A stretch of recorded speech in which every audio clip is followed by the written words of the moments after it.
Hi guys, welcome back to Chasing Cases with Maddie, of course.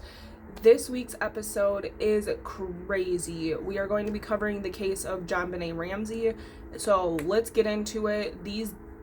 This case has always aggravated me, so let's get into it. Let's go chase some cases. After attending a party on Christmas Day, the Ramseys put their children to bed and woke up to chaos the next morning. Discovering their daughter was not in her bed and was currently missing, the tragedy was soon to get bigger. Now let's get into the background information. Born to her parents, John and Patsy Ramsey, and she also had an older brother, Burke, JonBenét was a normal little girl. She loved girly things, she loved hanging out with her family, she loved performing and singing, and she also competed and participated in beauty pageants. On Christmas Day, the Ramseys began like anyone else, opening presents, enjoying the holiday, starting their usual festivities for Christmas. Heading to a party later in the day, the Ramseys went to a party hosted by their friend, the Whites family. It's also to note that the Ramseys held their Christmas party on the 23rd, 2 days prior. Arriving home late that night, the Ramseys put their kids to bed and headed to bed themselves.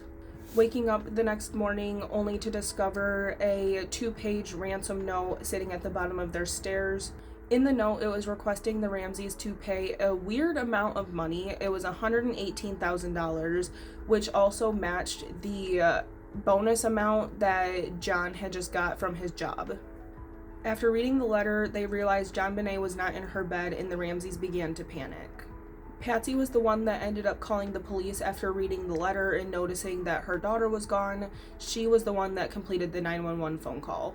This 911 phone call has been highly scrutinized. People are claiming that Patsy's reactions are very animated and over-dramatic, which I also have to play devil's advocate here and say that nobody is going to react the same when a traumatic event happens, even if it's a similar traumatic, tragic event. No two people are going to act the same. Patsy also called family and friends while she was waiting for the police to show up, and they ended up coming and further contaminating the crime scene. This led to major contamination and major issues with forensics. Now let's get into the investigation. The Boulder police arrived at the house around 3 minutes after the 911 phone call was made. After completing a sweep of the perimeter of the house, the cops had concluded that there were no signs of an intruder or forced entry. The police began to conduct a further search of the house and until Officer Rick French came to a door in the basement that had an added wooden latch over it to keep it secured closed. Officer Rick French did not investigate this door. I'm just going to read something real quick. At 1 p.m. Mountain Standard Time, Detective Arndt asked John Ramsey and Fleet White, a family friend, to search the house to see if anything seemed amiss. They started their search in the basement. John opened the latch door, which Officer French had overlooked. His daughter's body lay in one of the rooms. JonBenét's mouth was covered by duct tape. A nylon cord was found near her, around her wrists and neck, and her torso was covered by a white blanket. John picked up her body and rushed upstairs. When JonBenét was moved, the crime scene was further contaminated and critical forensic evidence was disturbed for the returning forensics team. With that, let's get into the suspects. So, the first people included on the suspect list is obviously the Ramseys. This includes John, Patsy, and Burke. I'm just going to read another excerpt. Each of the Ramseys provided handwriting, blood, and hair samples to the police. John and Patsy participated in a preliminary interview for more than 2 hours, and Burke was also interviewed within the first couple of weeks following JonBenét's death.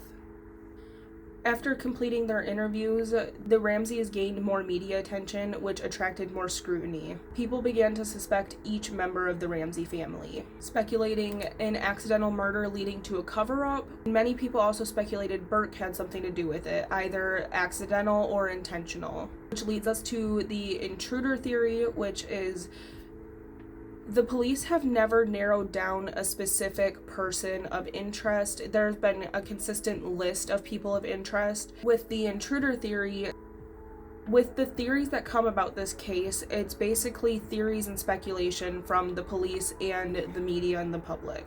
With the intruder theory, many people speculate that the Ramseys either had a home invasion after they left for the Christmas party. While they were at the Christmas party, their house was being broken into, or after they arrived home, someone entered their house. But again, there were no signs of forced entry on the house, and there were no fresh footprints in the snow. Other speculation includes that JonBenét faced exploitation in child beauty pageants. Many people speculate that child beauty pageants are linked to other very sinister activities, including trafficking. Now let's get into the aftermath. Approaching the 29th anniversary of JonBenét's murder, hundreds of tips have been called in and none have garnered results yet. Patsy Ramsey has since passed away, and Burt continues to live his life out of the public eye.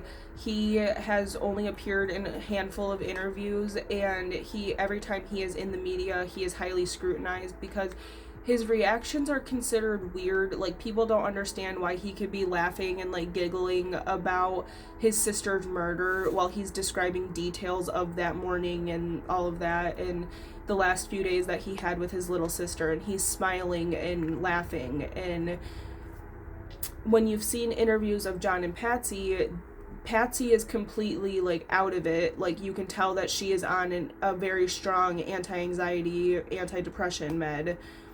But with John, you can see that it hurts him. But with Burt, I understand kids are different, but now he's not a kid. He's an adult man, and he's still laughing, giggling, acting like nervous, suspicious about his sister's murder. That is all for today's episode. I hope you guys enjoyed it. This was a case that I've been meaning to cover for a while now, but I'm glad I finally did it. Honestly, I don't know. After doing all this research, my brain still doesn't know who to conclude, like, what happened to JonBenét. So, with that being said, this is the end of this week's video. I just send my love to the Ramseys. I send my thoughts and prayers to JonBenét. And with that being said, that's the end of this week's video. I hope you guys enjoyed it.